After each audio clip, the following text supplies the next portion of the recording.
Bismillahirrahmanirrahim. Assalamualaikum warahmatullahi wabarakatuh.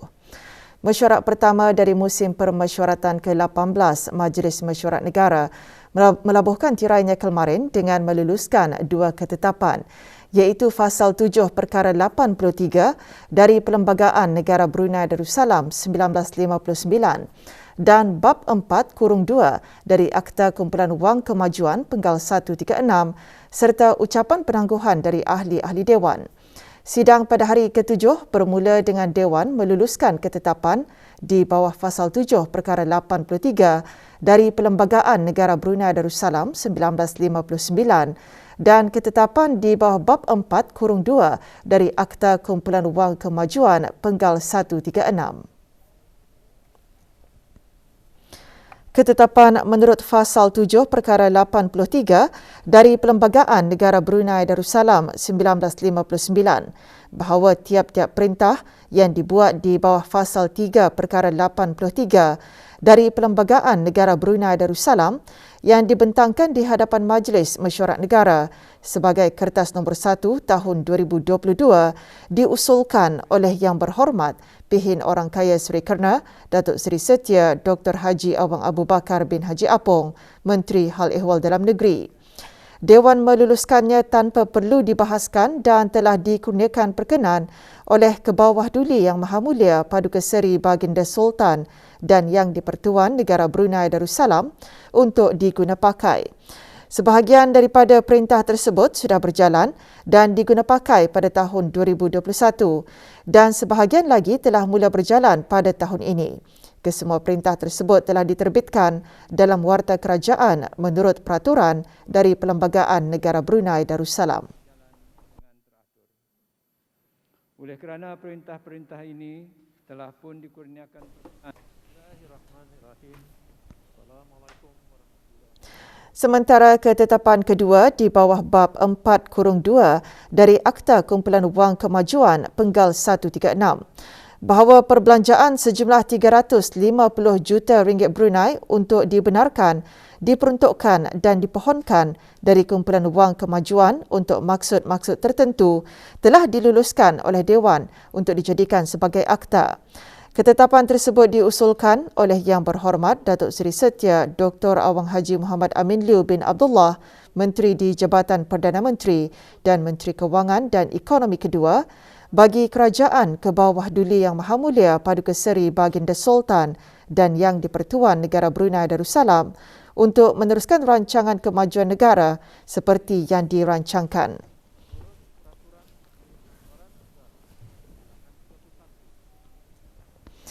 Beberapa perkara yang menjadi kepentingan rakyat dan penduduk antara yang disentuh dalam ucapan penangguhan ahli-ahli rasmi kerana jawatan.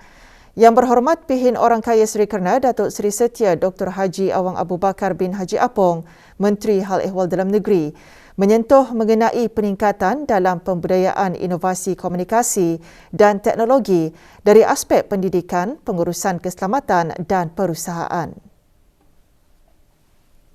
Ini selaras dengan Pelan Induk Ekonomi Digital 2025 yang mana dasar utamanya bagi menjadikan negara Brunei Darussalam sebagai Smart Nation serta mendorong dan meningkatkan pertumbuhan sosioekonomi negara melalui transformasi digital. Sehingga ke hari ini kita dapat menyaksikan pertumbuhan positif sektor-sektor seperti pertanian, perniagaan, pengangkutan, keuangan, perhubungan dan perkhidmatan kesihatan. Sektor ini telah mempelbagaikan tata cara pemberian perkhidmatan dengan lebih inovatif dan kreatif. Mereka bijak menukar cabaran-cabaran COVID-19 menjadikannya peluang. Yang Berhormat Datuk Seri Setia Awang Haji Ali bin Apong, Menteri Sumber-Sumber Utama dan Pelancongan pula menggariskan Kementerian Sumber-Sumber Utama dan Pelancongan dengan kerjasama para pengusaha akan terus berusaha meningkatkan lagi keluaran dalam negara, bukan sahaja untuk mencapai tahap sara diri penuh, malahan bagi memenuhi permintaan sektor pemprosesan makanan dan permintaan ekspor. Di samping itu, usaha-usaha bagi menggalakkan penglibatan peleburan langsung asing dan GLCs dalam sama-sama menyumbang ke arah meningkatkan keluaran dari sektor pertanian dan perikanan juga akan diteruskan. Selain dari terus menggalakkan pengusaha serta peladang yang berkenan untuk menggunakan pakai teknologi dan teknik moden, mensasarkan pasaran ekspor selain memenuhi permintaan tempatan, dan mengamalkan urus tadbir yang baik. Yang berhormat Pihin Datu Lala Raja Major Jeneral Bersara Datuk Paduka Seri Haji Awang Halbi bin Haji Muhammad Yusof, Menteri Pertahanan kedua berkata, pembangunan dan kemajuan sesebuah negara, tidak terkecuali negara Brunei Darussalam, memerlukan keamanan dan persekitaran yang stabil. Kementerian Pertahanan akan terus memainkan peranannya dalam memastikan keselamatan negara tidak tergugat dan akan terus mengekalkan persekitaran yang selamat dengan kerjasama agensi kerajaan, bukan kerajaan dan pihak berkepentingan yang lain melalui pendekatan whole of nation dan whole of government bagi sama-sama mendukung agenda pembangunan negara serta pencapaian wawasan Brunei 2035. Menyadari akan kepentingan, kestabilan dan keamanan sebagai prasyarat utama untuk pembangunan negara dan pencapaian wawasan Brunei 2035, agenda pertahanan dan keselamatan negara hendaklah sentiasa diberikan keutamaan dan tidak boleh dikompromi. Yang berhormat Datuk Seri Setia Haji Awang Abdul Mukti bin Haji Muhammad Daud, Menteri di Jabatan Perdana Menteri, mengongsikan Jabatan Perdana Menteri giat melaksanakan program memperkasa kepimpinan iaitu Civil Service Leadership Pipeline CSLP sebagai salah satu sub-inisiatif di bawah rangka kerja perkhidmatan awam yang mendukung hasrat wawasan Brunei 2035. CSLP bertujuan untuk mengenal pasti, membangun kompetensi dan mengekalkan pegawai-pegawai yang berkeupayaan, berkualiti dan berkebolehan, meningkatkan prestasi organisasi untuk menjadi pemimpin-pemimpin masa hadapan. Program ini adalah usaha berterusan untuk menyediakan dan mempersiapkan para pegawai kerajaan untuk menjawat jawatan-jawatan yang lebih tinggi lagi bagi menjayakan program penggantian dan perkhidmatan awam. Ahli-ahli yang berhormat terdiri daripada orang-orang bergelar juga mengemukakan ucapan penangguhan. Kita juga dituntut memanjatkan doa, membaca Al-Quran, berzikir, membuat bermacam ibadat kepada Allah selain bersedekah wajib dan sunat. Inilah sarana-sarana Islam dalam menghadapi wabak-wabak penyakit. Tentulah juga dengan mendapatkan ubat-ubatan dan rawatan tertentu. Janganlah kita lupakan golongan-golongan yang mungkin saja boleh ketinggalan dalam perkembangan pesat teknologi ini, seperti golongan warga emas dan golongan orang kelainan upaya. Segala keputusan yang telah diambil dan diputuskan dalam permusyawaratan tersebut akan dilaksanakan menurut perancangan yang telah ditetapkan dan dengan penuh iltizam serta berhikmah. Ini diikuti dengan ucapan penangguhan oleh ahli-ahli yang berhormat yang terdiri daripada orang-orang yang telah mencapai kecemerlangan. Di bawah Rancangan Kemajuan Negara ke-12 ini, tahap kesihatan rakyat negara, kesihatan rakyat dan kualiti penjagaan kesihatan amat penting untuk terus dipertingkatkan. Perhatian dan harapan yang tinggi kepada belia-belia negara untuk menerus dan untuk mereka terus percaya diri dalam menyuarakan pandangan mereka dan meyakini diri mereka dalam bersama mencapai wawasan negara 2035. Diharapkan kepentingan, makluman dan milestone implementasi atas semua peruntukan dan cadangan sentiasa dikongsi melalui quarterly multi-stakeholder outreach. Perkembangan ekonomi dan revolusi industri 4.0 juga perlu diambil kira impaknya kepada masyarakat dan persekitaran supaya tidak hilang nilai-nilai kemahiran sosial, budaya dan identiti kebruneian. Bekerja sendiri juga dijangka meningkat kerana perubahan teknologi dan ianya harus dilihat sebagai penyumbang signifikan kepada ekonomi negara. Sementara itu, ahli-ahli yang dilantik mewakili daerah-daerah dalam ucapan penangguhan menyentuh pelbagai perkara. Mengoptimumkan sumber manusia, menambah baik proses kerja pengurusan kewangan yang cekap tanpa menjejaskan prestasi produktiviti dan kualiti penyampaian perkhidmatan. Membukakan seluas-luasnya peluang-peluang dan ruang-ruang kepada pengusaha-pengusaha anak-anak tempatan dalam apa jua pelaburan dan pekerjaan. Menyuruh orang-orang yang terlibat supaya akan dapat meningkatkan hasil produk-produk kampung mereka masing-masing dan berusaha meningkatkan kualiti produk. Kita harus sama-sama berfikiran positif, bersifat patriotik, berinisiatif, kreatif. InsyaAllah bangsa kita akan menguasai sosioekonomi bangsa. Walaupun kita menghadapi situasi COVID-19, namun kita sama-sama bangkit menyuarakan, memikirkan, mencari penyelesaian demi rakyat, bangsa dan negara. Keprihatinan mengelinga dan menyendia untuk kemudahan dan merancang untuk demi kepentingan rakyat dan negara. Jabatan Kemajuan Perumahan mengkaji dengan lebih meluas mengenai usaha mewujudkan lagi kawasan perumahan di kawasan daerah Belait. Ditubuhkan Autoriti Kemajuan Daerah Tutung bagi membincangkan kerangka kerja mencantikkan beberapa kawasan yang berpotensi. Kesejahteraan dan kebajikan rakyat sangat diambil berat, bukan sahaja oleh pihak berwajib, malah melalui institusi penghulu mukim dan kampung.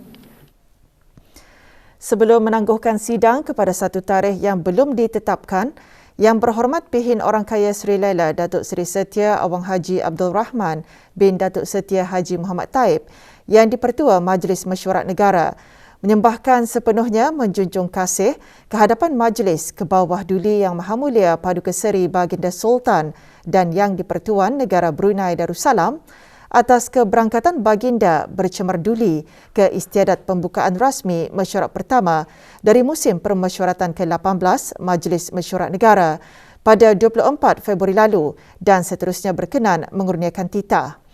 Menurut Yang Berhormat, persidangan kali ini dapat dilaksanakan dalam suasana muhibah dan saling hormat menghormati meskipun negara masih berhadapan dengan situasi COVID-19. Persidangan kali ini telah dapat sedikit sebanyak menjunjung apa yang tersirat dalam kurnia titah ke bawah duli Yang Maha Mulia Paduka Seri Baginda Sultan yang di-Pertuan Negara Brunei Darussalam semasa istiadat pembukaan rasmi berkenaan, iaitu sebagai wadah strategik untuk membahaskan perkara-perkara yang berkebajikan untuk rakyat dan negara.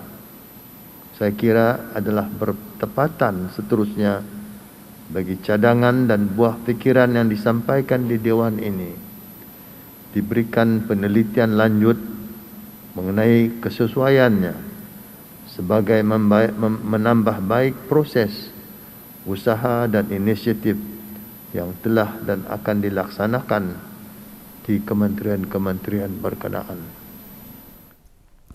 Selepas 7 hari bersidang dalam suasana yang penuh harmoni dan muhibah, mesyuarat pertama dari musim permesyuaratan ke-18 Majlis Mesyuarat Negara secara rasmi melabuhkan tirainya kemarin.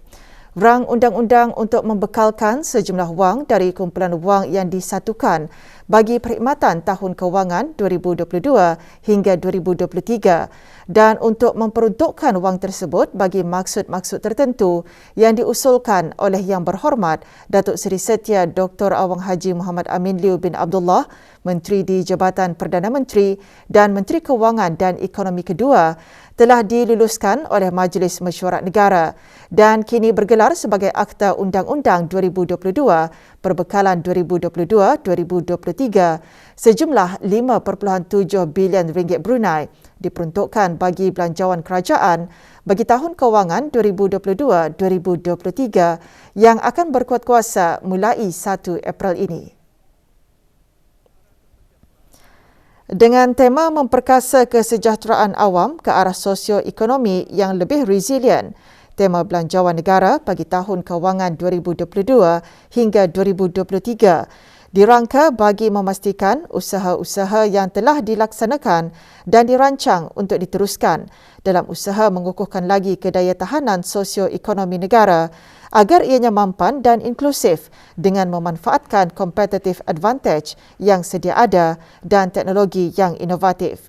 Ini termasuk meningkatkan produktiviti pengusaha mikro, kecil dan sederhana PMKS sekaligus menjana peluang pekerjaan bagi anak-anak tempatan. 4 fokus diberikan keutamaan bagi mendokong tema belanjawan bagi tahun kewangan 2022-2023 iaitu menumpukan kepada usaha memelihara kesejahteraan awam, menjamin sekuriti makanan, mendokong dan membantu sektor swasta agar berdaya tahan dan berkembang dan meningkatkan kompetensi sumber manusia ke arah work and future ready.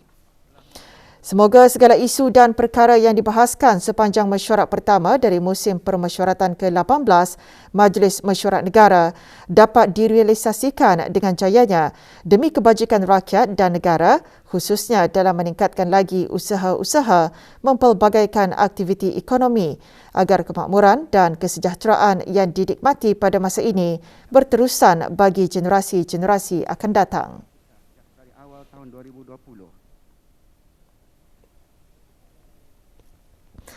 6 kes COVID-19 ditempatkan dalam kategori 4 manakala 8 kes berada dalam kategori 5. Sementara itu, 6 kes COVID-19 telah meninggal dunia.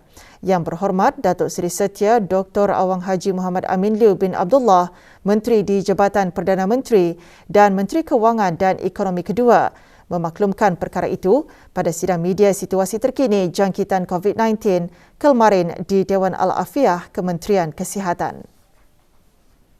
Sebanyak 4,885 kes baru telah dilaporkan yang membawa kepada jumlah keseluruhannya sebanyak 76,534 orang.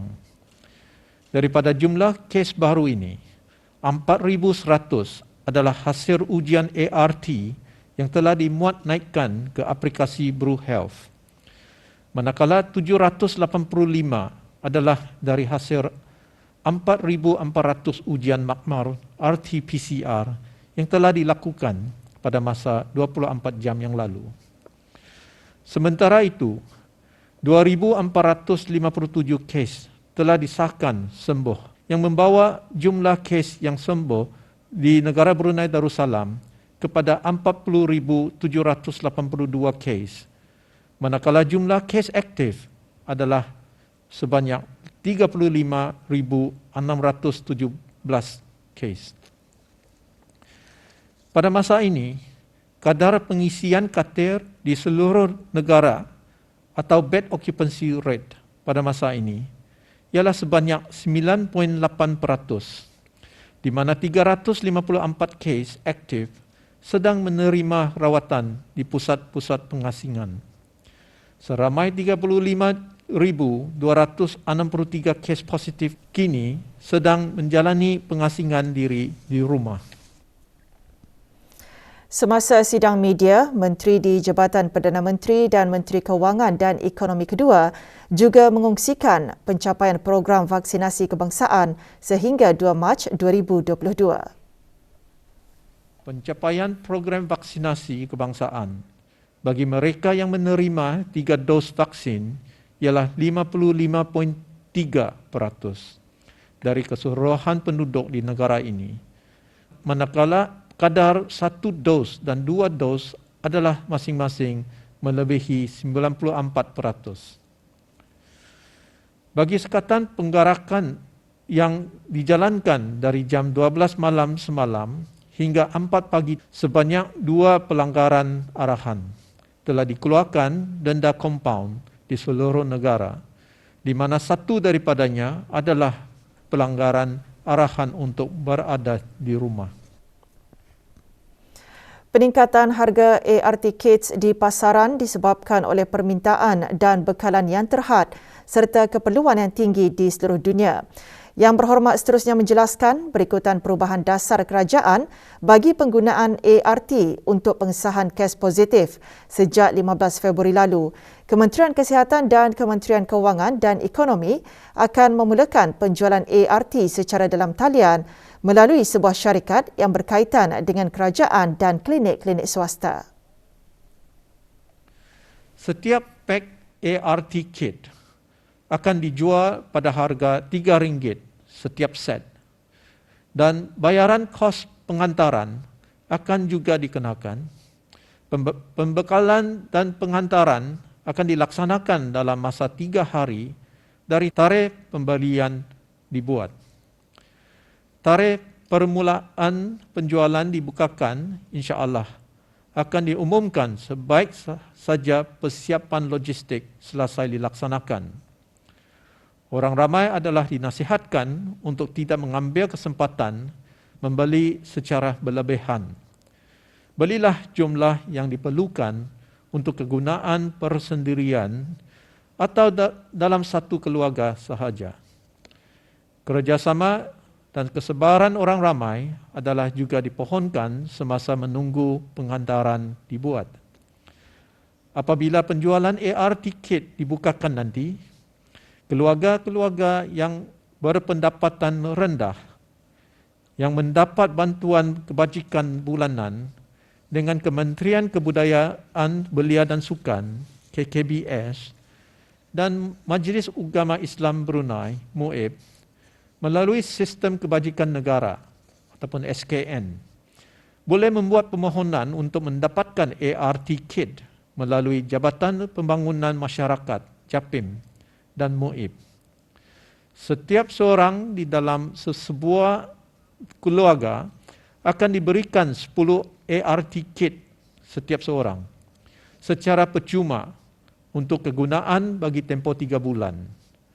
Pengagihan ART kit ini akan dilakukan melalui ketua-ketua kampung, JAPIM dan ejen-ejen yang dilantik oleh kerajaan. ART kit juga akan dijual melalui mesin layan diri atau vending machine dalam masa yang terdekat.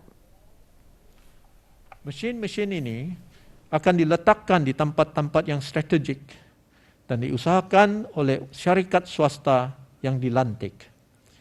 ART kit yang dijual di mesin-mesin tersebut akan dijual dengan harga yang telah ditetapkan oleh kerajaan.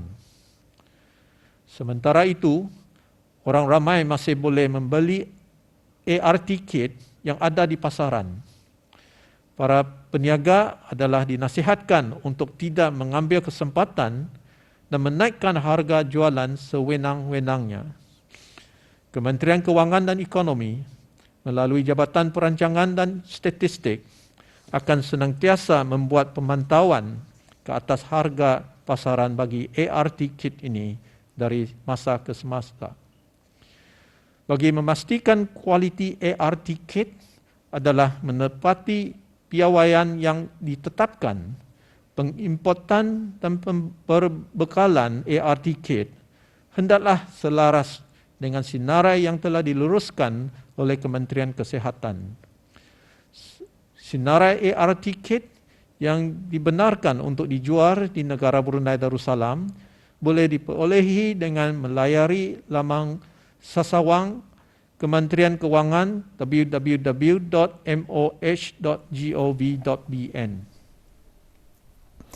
Turut dikongsikan dalam sidang media situasi terkini jangkitan COVID-19 yang akan diadakan setiap hari. Mengambil situasi COVID-19 pada masa ini, sidang media Kementerian Kesihatan akan diadakan setiap hari bermula esok, Jumaat, 4 hari bulan Mac 2022. Pihak kerajaan juga sedang memuktamadkan strategi-strategi kesihatan awam untuk mengawal penularan COVID-19 yang dijangka akan diumumkan dalam masa yang terdekat.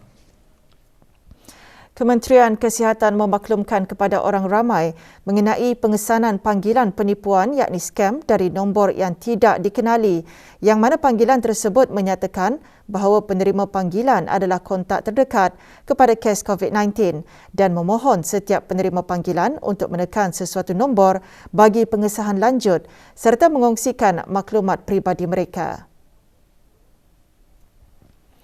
Orang ramai dinasihatkan untuk tidak terpedaya dan tidak mengongsikan sebarang maklumat peribadi jika menerima panggilan yang mencurigakan.